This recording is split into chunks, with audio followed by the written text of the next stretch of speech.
ஒவ்வொரு ஊரிலும் படப்பிடிப்பு நடக்கும் பொழுது அங்கே இருக்கக்கூடிய உள்ளூர் மக்களையும் அந்த படத்தில் நடிக்க வைத்து அவர்களுக்கும் படக்காட்சியிலே ஒரு பங்களிப்பை வழங்க செய்தவர் பாரதி ராஜா என்பதையும் இன்றைக்கு அங்கு வந்த பலரும் சொல்ல கேட்க முடிந்தது.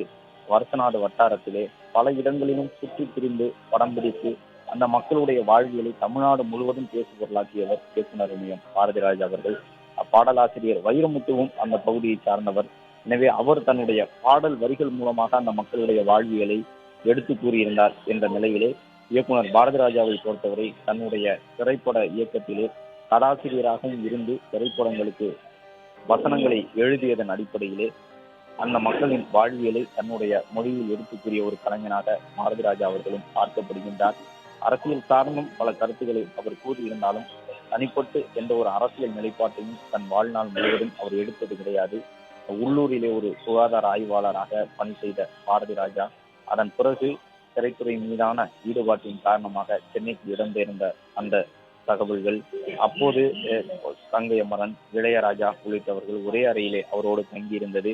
தான் எடுத்த திரைப்படங்கள் மூலமாக குறிப்பாக தென் தமிழகத்திலே சாதிய இறுக்கம் அடர்த்தியாக இருந்த காலகட்டத்திலேயே அவர் எடுத்த பசும்பொன் திரைப்படம், கருத்தம்மா திரைப்படம், அந்த திரைப்படங்கள் மூலமாக எடுத்து சொன்னது, கடலோர கவிதைகள் திரைப்படத்தின் மூலமாக அவர் சொன்ன கருத்துகள் இவையெல்லாம் சாதி மதம் என்பதையும் கடந்து ஆண் பெண் என்கின்ற வேறுபாடு இல்லாமல் பெண்களுக்கு சுயமரியாதையை, பெண்களுக்கு இருக்கக்கூடிய உரிமைகளை எடுத்துச் சொல்லக்கூடிய ஒரு திரை காவியங்களாக அவற்றை வடித்திருந்தவர் தான் இயக்குனர் இமயம் என்று போற்றப்பட்ட பாரதி ராஜா அவர்கள். எனவே அவருடைய திரைத்துறை பங்களிப்பு என்பது முழுக்க முழுக்க தமிழ் திரையுலகினுடைய போக்குகளை ஒரு புதிய பரிணாமத்தோடு எடுத்து கூறிய காட்சிகள் தான்.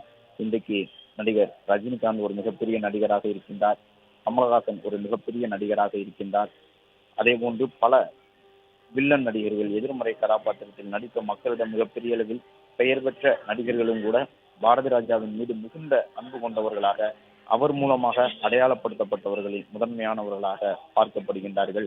16 வயதினிலே என்ற ஒரு திரைப்படம் கூட முதல் திரைப்படமாக இயக்குனர் பாரதி ராஜா அவர்களால் எடுக்கப்பட்டு அந்த திரைப்படத்திலேயே அரசினுடைய உயரிய விருதுகளை அவர் பெற்றிருந்தார். அதன் பிறகு அவர் எடுத்த திரைப்படங்கள் கருத்தம்மா போன்ற திரைப்படங்கள் எல்லாம் மிகப்பெரிய தாக்கத்தை தமிழில் ஏற்படுத்தி இருந்ததாக அந்த காலகட்டத்தினுடைய திரைத்துறை சார்ந்த அந்த நூல்களை படிக்கும் பொழுது அறிந்து கொள்ள முடியும். இன்றளவு அவர் எடுத்த திரைப்படங்களுடைய கதைகளுக்காக அந்த படங்கள் நினைவு கூறப்படுகின்றன.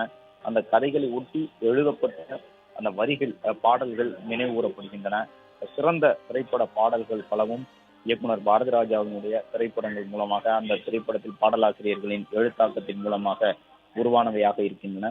இன்றளவும் அவருடைய பாடல்கள், குறிப்பாக இசை ஞானி என்று போற்றப்படக்கூடிய இளையராஜா அவர்களுக்கு வெற்றியை தேடித்தந்த பல பாடல்கள், அதே போன்று பாடலாசிரியர் வைரமுத்து அவர்களுக்கு வெற்றியை தேடித்தந்த பல பாடல்கள் இயக்குனர் பாரதி ராஜாவின் இயக்கத்து திரைப்படங்கள் மூலமாக வெளியாகி இளையராஜா, வைரமுத்து உள்ளிட்டவர்களுக்கெல்லாம் மிகப்பெரிய பெயர் பெற்று கொடுக்கக்கூடிய வாய்ப்பினையும் பாரதி ராஜா அவர்களுடைய திரை ஆக்கங்கள் உருவாக்கி இருக்கின்றன.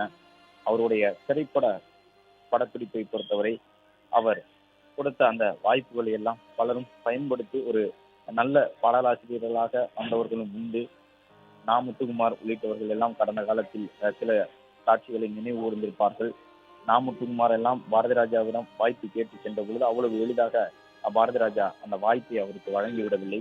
தென் தமிழகத்து மண் வாசனையை காஞ்சிபுரத்தில் பிறந்த ஒரு நாள் எழுத முடியாது என்று முத்துக்குமாரிடம் இயக்குனர் இமயம் பாரதி ராஜா அவர்கள் கூறியிருந்ததாகவும், ஆனால் அவர் எழுதி காட்டிய ஒரு பாடலில் அந்த எண்ணத்தை தான் மாற்றிக்கொண்டதாகவும், தென் தமிழகத்தில் பிறந்த ஒருவரால் பிளே ஸ்டோர் மற்றும் ஆப் ஸ்டோரில் இருந்து பாலிமர் செயலியை QR கோடு மூலம் பதிவிறக்கம் செய்யுங்கள்.